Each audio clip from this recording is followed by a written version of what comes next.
Nakumbuka yule mama ambaye aliteswa kwenye wokovu. Aliteswa, alikuwa anapigwa kwenye maombi, akapigwa. Na mume wake alikuwa ni mtu ambaye anatumia hizo nguvu za giza. Akaungana na mama yake, piga, fukuza, hafai. Yule mama aliokoka. Baada ya kuokoka akawa ananena kwa lugha, akajazwa nguvu za Roho Mtakatifu, akawa anapigwa kwenye huduma moja. Akapigwa usiende. Alipenda ile madhabahu na ile huduma. Alijazwa nguvu za Roho Mtakatifu. Aliona utamu wa Yesu. Kabla hajaokoka alikuwa mwizi wa ume za watu. Alikuwa mwizi wa ajabu, hafai kwa tabia. Eti walikuwa wampiga akiwa na hizo tabia. Alipookoka akawa anapigwa. Akawa anaenda kanisani. Mume wake akamwambia, nataka nikuambie ukikanyaga tena kwenye ile madhabahu nikukute baadaye. Akamwambia, mume wangu sawa, lakini naomba mume wangu niende. Akamwambia siende. Akamwambia naenda. Akaenda, akasali, akakimbia nyumbani. Sasa kuna wanafiki wanaojua majirani. Kwa hiyo akitoka tu wanamtumia mume wake, amekuja, mama mkwe mwenyewe amekwenda, ameenda. Siku moja ikafika mahali yule dada akaenda, akatumia mume wake, ameenda leo. Mume wake akaja akamwambia, chagua mawili. Ni hilo kanisa utaenda kulala huko alikuowe, au ni huyo Yesu wako, au uniache mimi. Akamwambia hivi, mume wangu, wewe sikuachi. Yaani hapa nilipoweka miguu nikazaa, hapa nilipotesekea, hapa sikimbii. So unaguswa kidogo, naenda kwetu. Kwenu unapakwenda, vumilia matatizo. Hakuna hata mamaka anapita, vumilia matatizo. Naenda kwetu, nimechoka. Kuna kwenu pa kwenda, vumilia. Umeshazaa tudo kinga yake ngopo, umeshachagua mwenyewe, umeshakubali mwenyewe. Wakati mnakubaliana hatukuepo, tudo kinga yake ngopo. Vumilia matatizo, vumilia vita. Unafikiri wamefualiwa shinda wamefauli hivi? Kuna watu leo wananichukia hapa. Sina mtu, nahubiri neno la Bwana ukastabu. Kalia. Mama akasema, nasema nyoka utaondoka. Mwambie, mama siondoki. Hapa. Kijana wake aliloba kuniona akaniambia I love you. Hapa. Bada chimbika. Unasema enda kwetu, na ukienda kwenu siku 2-3 tunakuchoka. Kwanza hatuna tena urithi wa nani. Basi unaenda kumuumiza mzazi wako. Jamani, amekosea nini tena huyu? Vumilia hapa. Pambana na alishababu wako. Akija juu mwambie, mume wangu niko chini yako. Maana shida yako sasa, akija mwanaume juu na unakuja juu. Yeye akija juu mwambie, baba. Okay.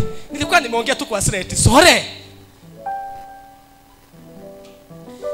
Najua kuna watu wananielewa vibaya. Pambana na alishababu wako. Mlipokuwa unasema I love you mpaka mnatutesa, tulikuwepo. Sema fire. Sema fire. Sema fire. Wewe mama mko, kumbatia watoto, acha maneno.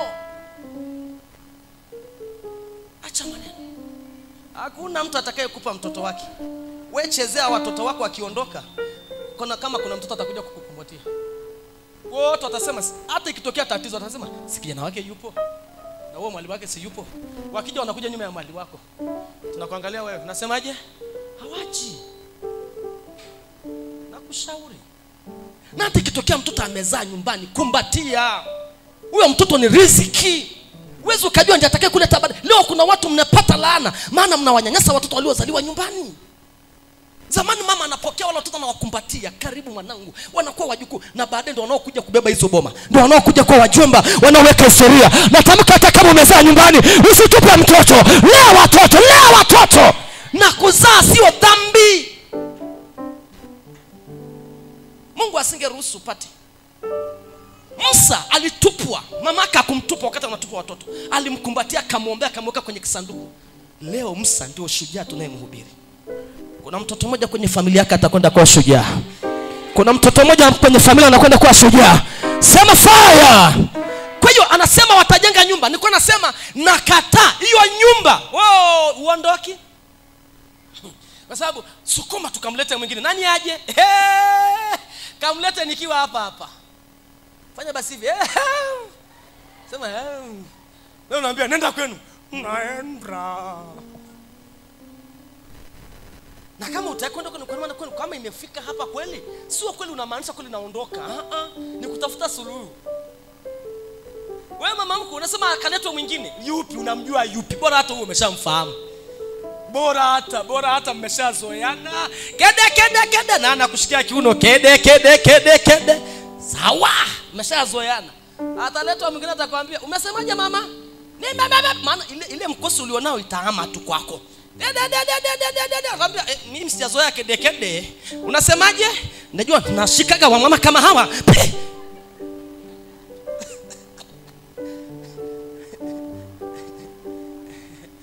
Akia Mungu na kufundisha vizuri. Yamkini hata utanielewa baadaye. Ukumbatie wa mtoto wa watu. Hata kama ni nyoka. Piga magoti sawa sawa. Muombe, usiwahi. Hata hakuna kuchelewa kwa Bwana. Atakuja kwa wakati wa Bwana. Tatizo sio kuchelewa na sio kuwahi. Yupi anakuoa? Je, ni ubavu wako? Mara ukamwoe mwanamke ambaye kwao ni wachawi. Una bahati. Ulikuwa headsham. Oye. Ulikuwa na biashara, anakuendea kwa waganga mpaka unapandisha mguu mmoja. Yeye kuona wanawake ambao ni balaa, wanawapa wanaume stress. Ameoa mwanamke ambaye kwa wanatawala wanaume. Na ulivyo mshamba uliangalia ile familia ambaye kitajiri ndio naenda kuoa. We, angalia familia na familia. Na siku hizo watoto siku hizo waambiliki. Mama nimeona, baba nimeona, yupi eti? Nimeona anaitwa Happiness. Yuko happy, yuko pale mianzini. Baba angalia na picha basi, angalia ni cheupe dawa. Baba ni cheupe dawa. Baba nakwambia mwanangu, kabla baba nakunywa sumu nakufa basi. Baba anasema sawa, poa twende. Haya, baada ya miaka miwili hatuoi sura. Wanangu nisikilizeni ambao mjao wanakuolewa. Hatuoi sura, huolewi na sura.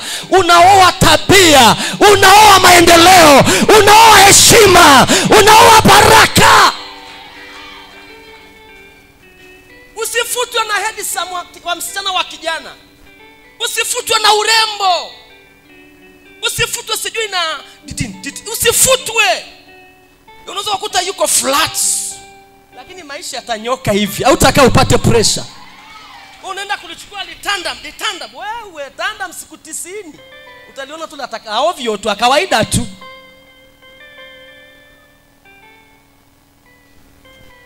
Na mwanamke mwenye nature kishaolewa, akili yake iko huku. Akili yake iko kwenye sura. Akili yake inawaza maendeleo. Akili yake inapangilia mipango. Akili yake inapanga kufa.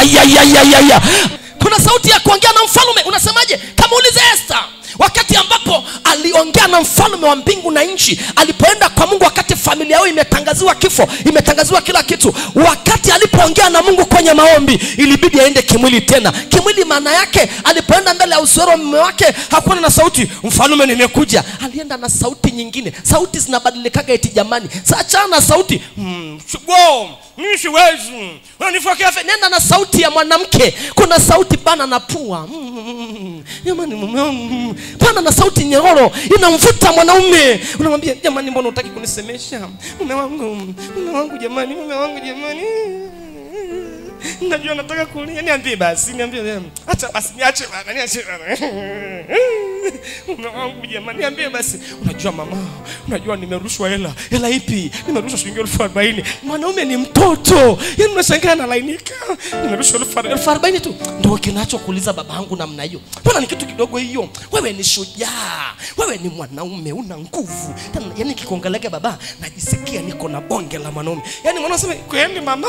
Yaani anavimba kichwa kinakuwa kama tofali ambayo imekataliwa na fundi. Anakuambia, "Mama asante kwa kunitia moyo." Yaani hapa amefurahi, akiamka asubuhi anatafuta kwenda kutafuta maendeleo na ataleta baraka nyumbani.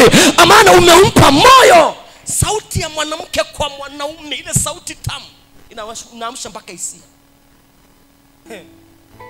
Leo fanya hivi. Nenda kama Esther. Nenda kama nini? Sema na mbingu. Kisha sema na mbingu, upako ikikufunika, roho ya kustawi ikija, yaendee sasa mambo. Mwende ule jamaa akiwa kwenye maua. Na kule kwenye maua kaa vizuri kama mwanamke. Sio unakaa kama liboga tu. Unakaa kama liboga tu. Ukiwa kule kwenye ile bustani pale nyumbani hapo unapaliliaga, mnapalilia, mnaweka maua, unaweka ile maua nani, unakaa kama liboga tu. Mara kwenye maua umevaa t-shirt inasema usinisogelee, ukimwi inaua, na tisha. Una hali ambayo sio nzuri. Unafikiri nadanganya. Mimi ni mchungaji, nataka kanisa listawi. Hakunaga mwanaume ambaye anaweza kuburutika mbele ya mwanamke muombaji kama Esther, ambaye ana hekima na ujasiri. Lazima mwanaume atoe pochote akupe. Na leo nawaambia wanawake wa hii madhabahu, wanaume wenu wote wataleta pocho, wataweka miguuni kwenu. Na hata ikitokea mume wako ukamteka, baka anaenda kukuchotea maji, sio dhambi jamani. Hata mama mko akisema amemtekaga siku hizi huyu paka anavulia nguo, nimemteka bana ni wa kwangu. Kwani ni wa kwako? Ukiweza kumteka mume wako mpaka anadeki nyumba, raha si mapatano? Hata akichukua punda akaweka ndoo saa 12 anakuja na maji nyumbani anashusha pale, raha. Maana kuna wengine wanaumiaga, amemteka mdogo wetu, amemteka kaka yetu. Mawifi na wao mawifi, enyi mawifi mnalaana na mmeshalaaniwa. Yani kaka kale kadada kamemteka paka anavulia nguo, paka anamlipia sijui. Yana alipoletwaga hadi atakuvaa, hadi atakupendeza. Amemteka kaka pua, amemshika manani wa kwake, kashikeni wa kwenu.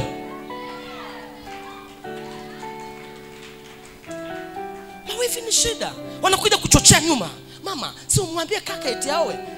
Yani sijui kaka amempendeaga nini udada. Yani mwenyewe kembamba, kaka anamlisha anenepi. Wewe acha ushamba. Kaka amependa uembamba, hataki unene. Kaka amependa hayo makengeza, hakutaka macho. Kaka amependa miguu iliyopaya. Na tabiri kinabii, yeyote anayekukosoa, mbingu haijakukosoa bwana. Unafikiri Mungu amekosea kuweka weusi na wembamba? Mungu hajakosea kuweka mwenye kwako unaona chongo, lakini kuna mtu ameshaandaliwa special. Akiona tu hiyo chongo anasema yes. Mungu hajakosea kuweka masikio kama sungura, nyingine akaweka kama tembo, nyingine akaweka kubwa. Hajakosea. Na kama hujaolewa kwako yupo, na ninakuombea atakuja, acha haraka, atakuja, utastawi. Waliokukataa wakasema utafika mbali, utafika. Sema watajenga nyumba na watakaa humo. Mungu nisaidie. Unabarikiwa, lakini mstari 22, nao hao watapanda, hawatapanda akala mtu mwingine, hawatajenga akakaa mwingine. Maana kama siku za miti zilivyo, ndivyo zitakavyokuwa siku za watu wangu, na wateule wangu wataifurahia. Mtafungua biashara. Yani leo mnapita, lakini naona watu mtakwenda kukaa kwenye maduka na wafanya waume zenu. Sema aondoki mtu hapa. Na ngoa leo hiyo roho ya kishetani. Toka pepo. Kama inapita kwa baba mkwe, pepo. Kama inapita kwa mwali, pepo. Kama inapita kwa mtu yote, pepo. Kahaba yeyote ambaye akikodoa, nimekuambia cheka na mwenzio.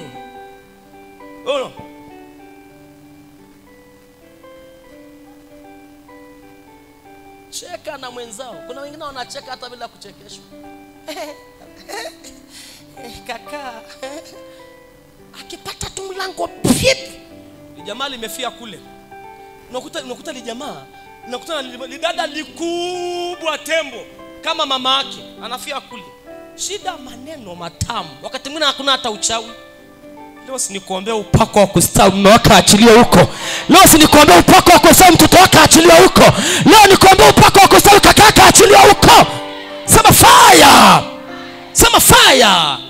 Sema leo kinabadilika. Hakuna upako bila kubadilika wewe. Fanya basi unabadilika. Alafu wacha kujikosoa. Wacha kufanyaje? Kujikosoa. Unasema umeambiwa fulani yuko na nafikiri ni haya masikio ndio yanasababisha. Nafikiri ni kwa sababu nimekonda, uone hata nikinywa maji ionekane. Nafikiri ni haya meno nini. Sikiliza. Ulivyoringa, ulivyo jisikie. Usijichubue. Maana kuna wengine hapa wameshajichubua. Angalia mwenzako, kuna wengine hapa ameshajichubua na yani kama wewe ni mweusi, simwambie Mungu asante nimeumbika na uweusi. Na unafaa tu. Unapendeza tu. Usitafute uzuri ambaye Mungu hajakupa. Piga mafuta, piga kapafu kidogo, ongezea na upako wa Bwana. Bwana anapiga brush, utafuatwa tu. Utatafuta tu kwa mema. Sema fire. Ongeza makofi kama unabarikiwa. Maombi yangu leo stawi katika kila sehemu. Hiyo nyumba hautaacha nyumba yako. Ishi miaka ambayo unasema basi baba imefika mwisho. Hata nikiondoka kwa heri wanangu starehe. Mwekee Mungu agano. Naomba nisife nikiwa mdogo. Wacha watoto wako. Na hautakuna mume wako hata kufa nikinakuombea. Yepiga makofi iwe kwake hivyo. Aliyepiga makofi mara nyingine iwe kwake hivyo. Sema fire.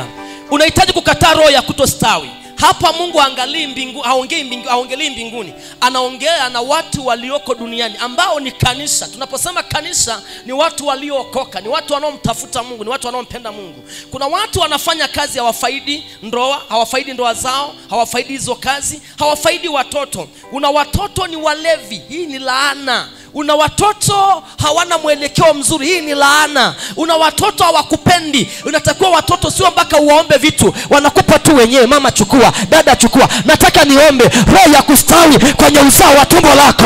Kwenye uzao wa tumbo lako asiwepo ambaye hana kazi. Kwenye uzao wa tumbo lako asiwepo ambaye hatazaa. Kwenye uzao wa tumbo lako nakataa roho ya kutoolewa na kuoa. Kwenye uzao wa tumbo lako nakataa roho ya umasikini. Angalia mtu amekaa, pokea roho ya kustawi kila kona.